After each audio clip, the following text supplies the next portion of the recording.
বাড়ি সংলগ্ন অন্তত 6টি দোকানে পুড়ে ছাই হয়ে গেছে। এই দোকানগুলো সকাল 7টা, শনিবার সকাল 7টা হঠাৎ সূত্রপাতের ঘটনা ঘটে। সকাল আমরা অগ্নিবারটা ঘটছে কখন? এটা সকাল 7টা 7:30 এই সময়। আচ্ছা, আমরা আমাদের এখান থেকে কল দিছে, কল দেওয়ার পরে আসি, দেখি যে পুরা আগুন ধরে গেছে। এরপর ফায়ার সার্ভিসে ফোন দিছি, ফায়ার সার্ভিস আসার আগেই পুরা দাউ দাউ করে জ্বলে গেছে। আপনার কি দোকান আছে? হ্যাঁ, আমার এই দোকান। কি দোকান ছিল? ফার্নিচারের দোকান। সূত্রপাত কি ফার্নিচার থেকে না অন্য কোনো ইয়ে থেকে? কোথা থেকে এখনো সেটা ঠিক আপনারা বলতে পারতেছেন না। আচ্ছা, এখন আপনার ক্ষতি কিরম হতে পারে ফার্নিচার? আমার অনেক ক্ষতি হয়েছে। আমার এই ঈদের অনেক অর্ডারি মাল আছে। আনুমানিক কিরকম কত?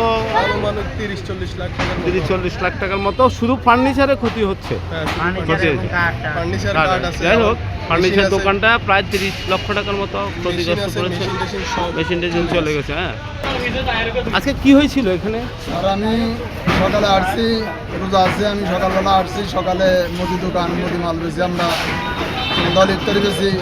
তালা খুলে দেখি আমার সাইটের দোকানে আগুন দেখা যায়। আমি পরে তালা খুলে তাদেরকে ফোন দিচ্ছি এবং ফায়ার সার্ভিসকে স্যার ফোন দিচ্ছি। ফোন দেওয়ার পরে তারা আসতে স্যার আগুন দাও করে ধরছে। স্যার কোনো মাল পার করতে পারিনি স্যার। আপনার কি দোকান ছিল এটা? আমার স্যার মুদি দোকান আছে, মুদি দোকান, কফি, আমি বিভিন্ন ভ্যারাইটিস চা সব কিছু বেশি। আচ্ছা, আপনার কি এরকম ক্ষতিগ্রস্ত কিরকম হতে আমার পারে? ক্ষতিপূরণ হয়েছে, আমি ব্যাংকের থেকে লোনে নিয়েছি স্যার 5 লাখ টাকা, এবং মনে টোটাল আমার থেকে মনে হয় 10 লাখ টাকা মতো স্যার খরচ দিয়েছে। স্যার 10 লাখ টাকা মতো শেষ, নগদ ক্যাশই মনে করেন 1 লাখ টাকা দিলে 1 লাখ টাকা পড়ে গেছে। দর্শক, আপনারা শুনতে পাচ্ছেন, আসলে তারা লোন টোন করে কত অসহায় এভাবে এই দোকানটা সৃষ্টি করেছেন। আজকে সকাল 7টা 7:30 দিকে অগ্নিপাতের সূত্রপাত ঘটে। আসলে এখানে চা দোকান ছিল, এখানে ফার্নিচার দোকান ছিল। ফার্নিচারে প্রায় 30 লক্ষ টাকার মতো গেছে, মুদি দোকানে প্রায় 10 লক্ষ টাকার মতো ক্ষতিগ্রস্ত হয়েছেন তারা। এর মধ্যে 6টি দোকানে একেবারে অগ্নিকাণ্ডে ভূষীভূত হয়ে গেছেন। দর্শক, আমি আপনাদেরকে দেখানোর চেষ্টা করছি। আচ্ছা, কি হয়েছিল? সকাল 7টার দিকে এখানে আগুন লাগছিল, পাশে থেকে আগুন সূত্রপাত হয়েছে।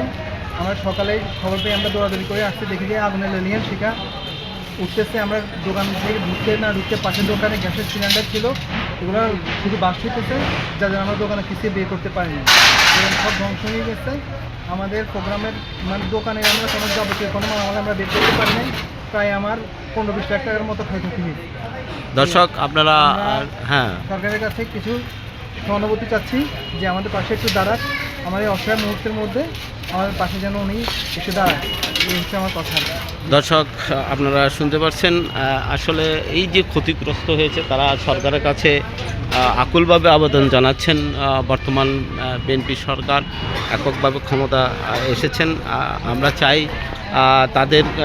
তারা যেন সরকারের কাছ থেকে কিছু ক্ষতিগ্রস্ত পায়, এটাই আমরা চাচ্ছি।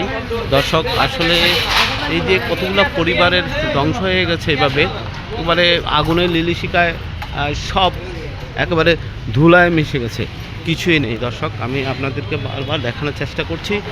দর্শক, এ হচ্ছে চৌমনি কলেজ রোডের প্রায় 6টি দোকানে অগ্নিকাণ্ডে একেবারে পানির সাথে বা মাটির সাথে মিশে গেছে। দর্শক,